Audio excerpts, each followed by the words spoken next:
इतिहासात एक वाक्य वारंवार ऐकू येतं, मरण आलं की काशीला जायचं. पण मराठी माणसासाठी फक्त काशीच नाही, मुंबई ही काशी होती. मरणासाठी नाही तर जगण्यासाठी, कामासाठी. मुंबईत येताना मराठी माणूस असं कधीच म्हणाला नाही की मी नोकरीसाठी चाललोय. तो म्हणायचा मी जगायला चाललोय.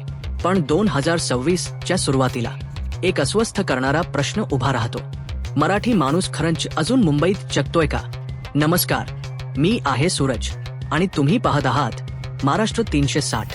काशी ही फक्त उत्तर भारताची श्रद्धा नाही, ती मराठी माणसाच्याही इतिहासाचा भाग आहे. फरक इतकाच, इतर लोक काशीत दर्शनाला गेले, मराठी माणूस काशीत संस्कृती घडवायला गेला. खिलजीच्या आक्रमणानंतर पैठण, कोकण, नाशिक, नांदेड इथून मराठी विद्वान काशीत गेले. संस्कृत शिकवायला, ग्रंथ लिहायला, शिक्षण संस्था उभारायला. आजही काशीतील संस्कृत शिक्षणावर मराठी विद्वानांची छाप दिसते. मणिकर्णिका घाट, विश्वनाथ मंदिराचा जीर्णोद्धार, अनेक घाट आणि अन्नछत्रे. अहिल्यादेवी होळकर, पेशवे, शिंदे, भोसले. काशीतल्या घाटांमध्ये मराठी स्थापत्याचा ठसा आजही जिवंत आहे. 1850 साली कोकणातल्या बापूदेव शास्त्रींनी काशीत बीजगणितावर ग्रंथ लिहिला. त्यांनी बनवलेलं पंचांग आजही वापरात आहे. हा केवळ इतिहास नाही, ही संस्कृतीची गुंतवणूक होती. पण 2026च्या सुरुवातीला विकास या नावाखाली मणिकर्णिका घाट परिसरात तोडफोड सुरू झाली. अहिल्यादेवींची मूर्ती पडलेली दिसली. जुनं मराठी योगदान दुर्लक्षित झालं. ही फक्त दगडांची तोडफोड नव्हती, ही स्मृतींची तोडफोड होती. आणि सर्वात वेदनादायक गोष्ट, अहिल्यादेवींच्या नावावर राजकारण करणारे यावेळी शांत राहिले. काशी सांस्कृतिक काशी होती, पण मुंबई आर्थिक काशी होती. गिरण्या, बंदरे, उद्योग. मुंबई उभी राहिली मराठी कामगारांच्या घामावर. पण आज चित्र बदलतंय.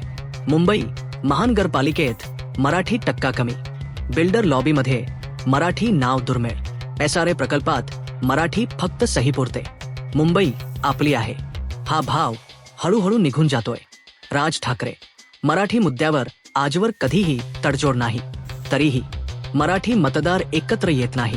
MIM सारख्या पक्षाला मुंबईत अधिक जागा मिळतात आणि मराठी नेतृत्व मागे राहतं. ठाकरे बंधू एकत्र आले, ही चांगली गोष्ट. पण सत्ता नाही आली. ताकद होती पण एकजूट नव्हती. भाजप म्हणजे मराठी विरोधी हा मुद्दा नाही, पण सत्य हे आहे की भाजपची मुंबईतील आर्थिक सत्ता मराठी हातात नाही.